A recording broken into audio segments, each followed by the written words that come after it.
નમસ્કાર વિદ્યાર્થી મિત્રો, હું પૂર્વી એસ પટેલ. પ્રકરણ 2 દલીલોનું રૂપ અને તેનું પ્રામાણ્ય. એમાં આપણે દલીલના રૂપના પ્રામાણ્યના દાખલા જોઈશું. એમાં ઉદાહરણ નંબર 1 લીધું છે. જો આ પર્વત ધૂમ્ર સ્થાન છે તો આ પર્વત અગ્નિ સ્થાન છે. આ પર્વત ધૂમ્ર સ્થાન છે. આ બે આધાર વિધાનો અને ત્રીજું ફલિત વિધાન. આ પર્વત અગ્નિ સ્થાન છે. હવે આમાં કેટલાક મુદ્દાઓને ધ્યાનમાં લેવાના છે. એ મુદ્દાઓને લખીને પછી આપણે દાખલાનું સત્યતા કોષ્ટક ગણવાનું છે. એમાં આપણે લઈશું સંકેતાવલી. સંકેતાવલી એટલે આ જે વિધાનો છે એમાં પ્રતીકો આપીને આપણે સંકેતાવલી કરીશું. તો અહીંયા પહેલું વિધાન લઈએ. આ પર્વત ધૂમ્ર સ્થાન છે. અહીંયા હું લઉં છું A. નંબર 2, આ પર્વત અગ્નિ સ્થાન છે. એના માટે હું સંકેત આપું છું B. ત્યાર પછીનો પોઈન્ટ, સંકેત આપ્યા પછી આપણે તેની શું કરીશું? પ્રાતિક રજૂઆત. અને એ પ્રાતિક રજૂઆત આ ઉદાહરણને ધ્યાનમાં રાખીને કરીશું. જો આ પર્વત ધૂમ્ર સ્થાન છે એના માટે હું વાપરું છું A. જો તો માટે હું વાપરું છું શરતી. અને આ પર્વત અગ્નિ સ્થાન છે એના માટે હું વાપરું છું B. હવે અગાઉ તમે ભણી ગયા હતા, એકનું એક વિધાન બે વાર આવતું હોય તો પણ પ્રતીક એકનું એક જ મૂકવું. એટલે અહીંયા હું મૂકીશ A. આ પર્વત ધૂમ્ર સ્થાન ધરાવે, ધૂમ્ર સ્થાન છે એના માટે મેં કીધું A. અને આ પર્વત અગ્નિ સ્થાન છે એટલે માટે કરીને ફલિત વિધાન અહીંયા હું મૂકું છું B. હવે અહીંયા તમે બે આધાર વિધાન જોયા અને ત્રીજું ફલિત વિધાન જોયું. હવે આ બે આધાર વિધાનને આપણે શું કરીશું? સમુચ્ચયની મદદથી જોઈન્ટ કરી દઈશું. એટલે એનો અહીંયા પોઈન્ટ હું આપું છું આધાર વિધાનોને સમુચ્ચય રૂપે. એટલે બે આધાર વિધાનને સમુચ્ચયની મદદથી હું જોઈન્ટ કરી દઈશ. અહીંયા આવશે A શરતી B. આ એક આધાર વિધાન, આ બીજું આધાર વિધાન, સમુચ્ચય A. અહીંયા માટે કરીને હું શું લખી દઈશ? ફલિત વિધાન. હવે ત્યાર પછીનો પોઈન્ટ આપણે જોઈશું સત્યતા કોષ્ટક.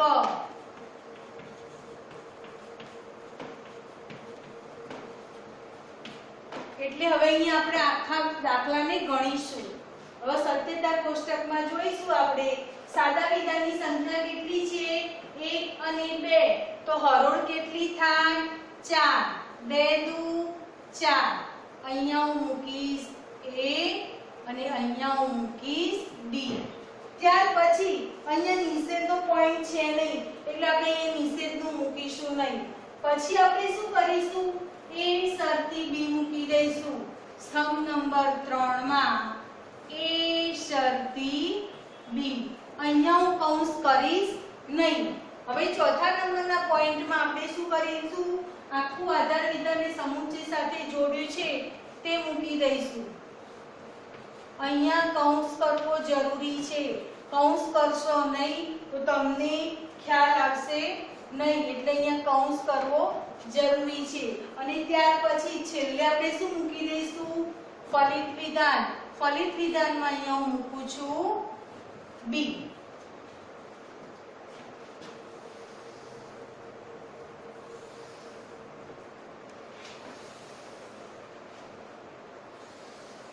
દરેક દાખલામાં છેલ્લેથી બીજું હોય એને આપણે કહીએ છીએ આધાર વિધાન અને છેલ્લું હોય તેને આપણે કહીએ છીએ ફલિત વિધાન.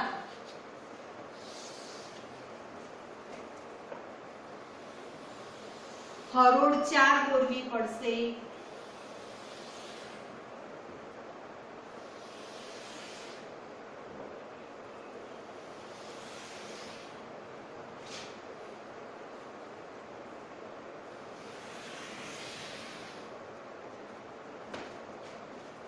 અહીંયા આપણે જોઈશું કે બે હરોળ છે, અરે 4 હરોળ છે, બે સ્તંભ છે, તો અહીંયા હું મૂકી દઉં 2T 2F, 1T 1F 1T 1F. એ કયા સ્તંભમાં છે? સ્તંભ નંબર 1 માં, તો અહીંયા હું લખીશ A. B કયા સ્તંભમાં છે? સ્તંભ નંબર 2 માં, તો અહીંયા હું લખીશ 2. આપણે એનું શું કરવાનું છે? અહીંયા શરતી કરવાનું છે. તો શરતીનો નિયમ TF બરાબર F, બાકીના બધા T. તો TF કયા હરોળમાં છે? તો હરોળ નંબર 2 માં. તો પહેલા હું અહીંયા નિયમ પ્રમાણે મૂકી દઉં છું, પછી બાકીના બધા T. હવે એ શરતી P કયા સ્તંભમાં છે? સ્તંભ નંબર 3 માં. તો અહીંયા હું લખું છું 3. B કયા સ્તંભમાં છે? સ્તંભ નંબર 2 માં. તો અહીંયા હું લખું છું 2. આપણે એનું શું કરવાનું છે? સમુચ્ચય. હવે આપણે શું કરીશું? આમ ઊંધું જોઈશું, કારણ કે એક શરતી P એ પહેલા છે એટલે આપણે ઊંધું જોઈશું અને સમુચ્ચયનો નિયમ અપનાવીશું. સમુચ્ચયનો નિયમ TT બરાબર T, બાકીના બધા F. તો TT કઈ હરોળમાં જોવા મળે છે? પહેલી અને ત્રીજી. તો નિયમ પ્રમાણે હું એ મૂકી દઉં છું, TT બરાબર T, બાકીના બધા F. હવે B કયા સ્તંભમાં છે? તો તમે જોઈ શકો છો કે B બીજા નંબરમાં સ્તંભમાં છે. તો અહીંયા 2 છે ને, એટલે અહીંયા હું લખીશ 2 પ્રમાણે. 2 પ્રમાણે લખું છું એટલે એનું એ જ અહીંયા મૂકી દઈશ. T F T F. હવે આધાર વિધાન અને ફલિત વિધાન જોવાનું છે. આધાર વિધાનમાં જો T ની સામે T હોય ફલિત વિધાનમાં, તો દલીલ પ્રમાણભૂત બને છે. આધાર વિધાનના T ની સામે એક પણ વાર F આવી જાય તો દલીલ અપ્રમાણભૂત બને છે. તો અહીંયા આપણે હરોળમાં જોઈએ, કઈ હરોળમાં આધાર વિધાન T છે અને ફલિત વિધાન T છે? તો પહેલી હરોળમાં, એટલે અહીંયા હું મૂકીશ કુંદળીની નિશાની. પછી કઈ હરોળમાં છે? હરોળ નંબર 3 માં, એટલે અહીંયા હું મૂકીશ કુંદળીની નિશાની. હવે આના પછી અહીંયા આપણે સમજૂતી આપીશું.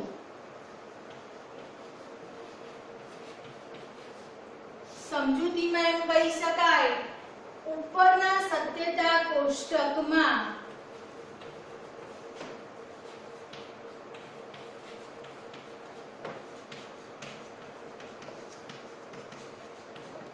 કુલ કેટલા સ્તંભ છે? 5 સ્તંભ છે.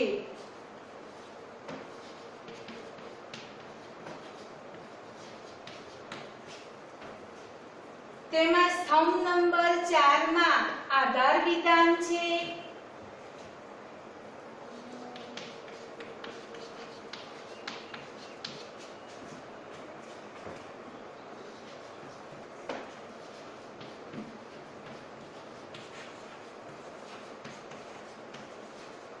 અને સ્તંભ નંબર 5 માં ફલિત વિધાન છે.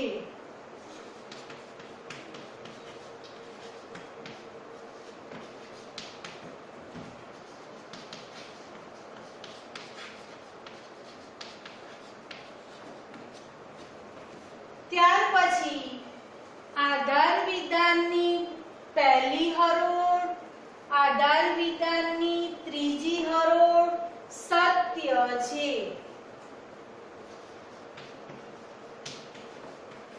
આધાર વિધાનની પહેલી હરોળ, ત્રીજી હરોળ સત્ય છે, તેમજ ફલિત વિધાનની પહેલી અને ત્રીજી હરોળ પણ સત્ય છે.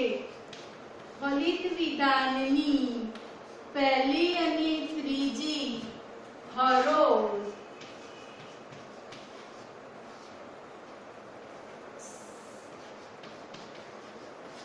સત્ય છે. તેથી આ દલીલનું રૂપ કેવું બને છે? પ્રમાણભૂત. પ્રમાણભૂત કેમ કહેવામાં આવ્યું? કારણ કે વ્યાખ્યા યાદ કરો. જો આધાર વિધાન સત્ય હોય અને તેનું ફલિત વિધાન સત્ય હોય, તેથી આ દલીલનું રૂપ પ્રમાણભૂત બને છે. વિદ્યાર્થી મિત્રો, આપણે એક બીજું ઉદાહરણ જોઈએ. આ ઉદાહરણ મેં નિષેધ પ્રકારનું લીધું છે, જેથી તમને બીજા પ્રકારનું ઉદાહરણ કેવું હોય તે ખ્યાલ આવે. હવે આપણે અહીંયા સંકેતાવલી કરીશું. સંકેતાવલીની અંદર હિરજી હસે છે માટે અહીંયા હું લઉં છું પી. રૂડકી ને રીસ ચડે છે માટે હું અહીંયા લઉં છું ક્યુ. હવે એના પછીના પોઈન્ટમાં આપણે એની પ્રાતિક રજૂઆત કરીશું. એટલે પછીનો પોઈન્ટ જોઈએ આપણે તો પ્રાતિક રજૂઆત.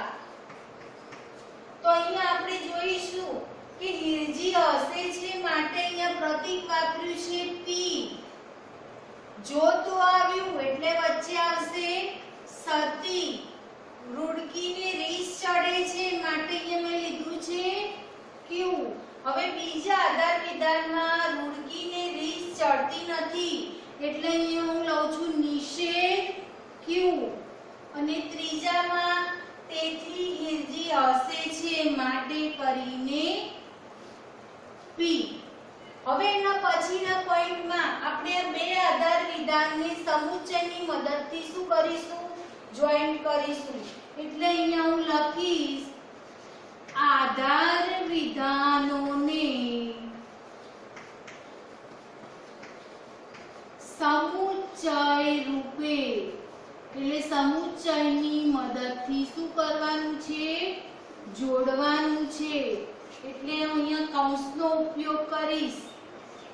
પી શરતી ક્યુ સમુચ્ચય નિષેધ ક્યુ માટે પી. હવે એના પછીનો પોઈન્ટ આવશે સત્યતા કોષ્ટક.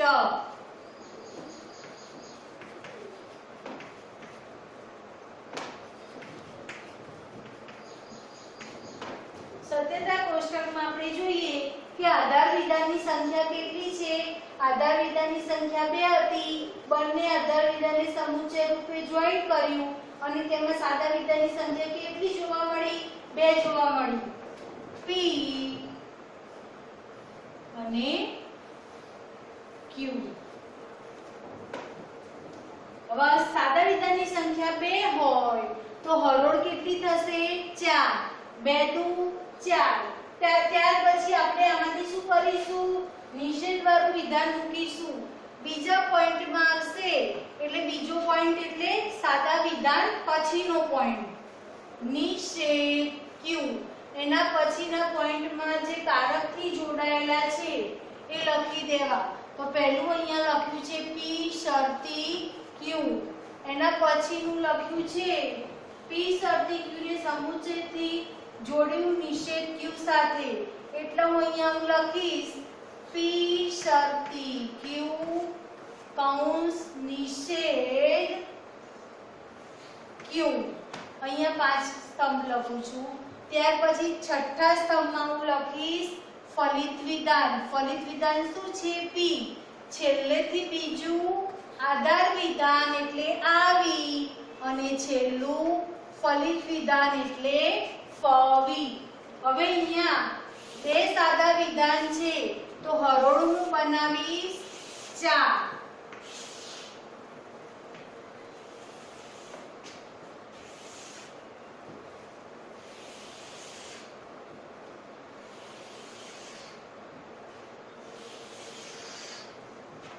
ચાર હરોળની અંદર પહેલામાં આવશે 2t, પછી આવશે 2f, એના પછીનો point 1t 1f 1t 1f. જ્યારે બે સાદા વિધાન હોય તો બંને સાદા વિધાનની બે સ્તંભની અંદર ચાર હરોળમાં આ તો ફિક્સ જ છે, આ તો મૂકી જ દેવું. ત્યાર પછી નિષેધ કરવાનો છે તો નિષેધ કોનો કરીશું? નંબર 2 નો. એટલે 2 નો અહીંયા હું લખીશ નિષેધ. નિષેધમાં વિરોધી t હોય તો f, f હોય તો t, t હોય તો f, f હોય તો t. હવે ત્યાર પછી p કયા સ્તંભમાં છે? નંબર 1 માં. તો અહીંયા હું લખીશ 1. q કયા સ્તંભમાં છે? નંબર 2 માં. તો અહીંયા હું લખીશ 2. એનો આપણે શું કરીશું? શરતી. તો અહીંયા હું લખીશ શરતી. તો શરતી વિધાનનો નિયમ યાદ કરો. tf બરાબર f. તો તમે આમાં જોઈ શકો છો tf ક્યાં જોવા મળ્યું? તો સ્તંભ નંબર 2 માં. અહીંયા નિયમ પ્રમાણે મૂકી દીધું. બાકીના બધા t.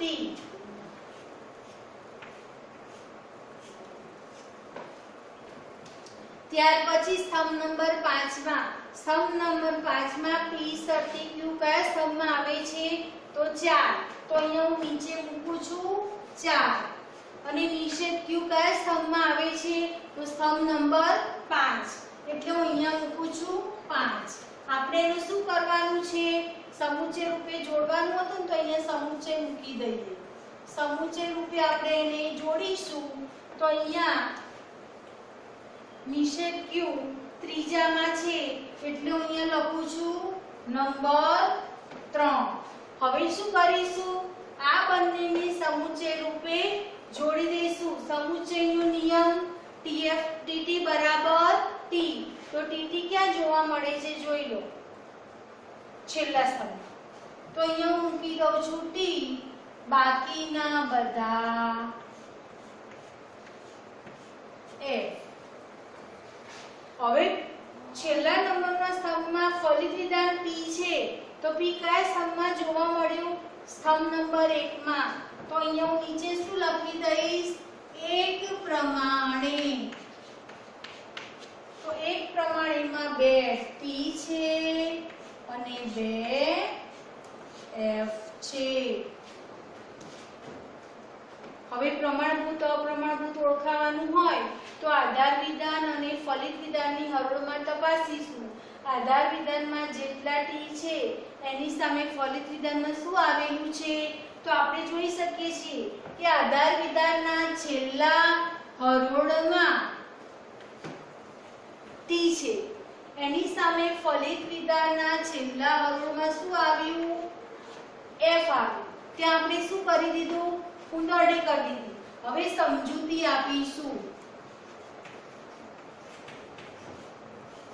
અને આ સમજૂતી આપવી ફરજિયાત છે. સમજૂતી નહીં આપો તો પરીક્ષામાં 1 માર્ક કપાઈ જશે. 2 માર્ક્સ આ બધાના અને સમજૂતીનો 1 માર્ક્સ. ચલો હવે આપણે સમજૂતી આપીએ. ઉપરના સત્યતા કોષ્ટકમાં કુલ કેટલા સ્તંભ છે?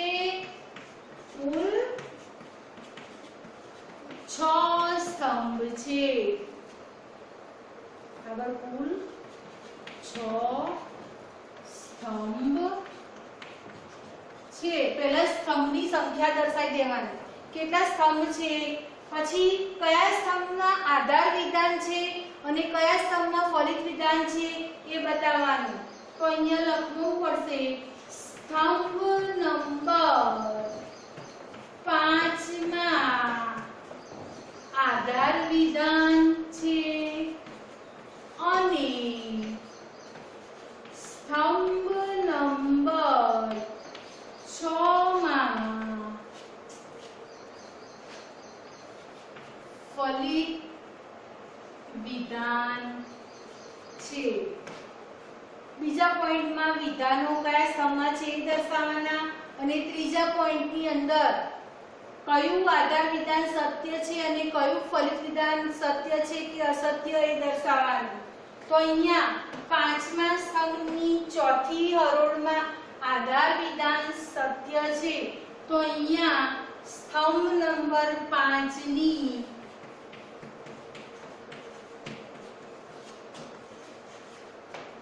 હરોળ નંબર 4 સત્ય છે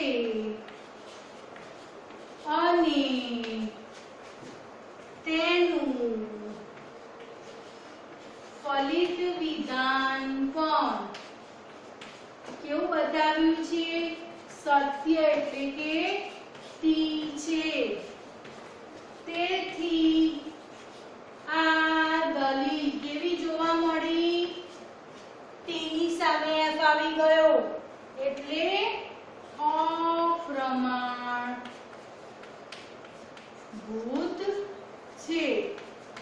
જો આ હરોળની અંદર ગમે તેટલા ટી આપેલા હોય પણ અહીંયા એક પણ વાર એફ આવી જાય તો દલીલ અપ્રમાણભૂત થાય અને ગમે તેટલા ટી આપેલા હોય એ બધાની સામે ટી હોય તો દલીલ પ્રમાણભૂત બને છે। આ રીતે ચોપડીની અંદર 10 ઉદાહરણો છે એ 10 ઉદાહરણો તમારે જાતે ગણવાના છે।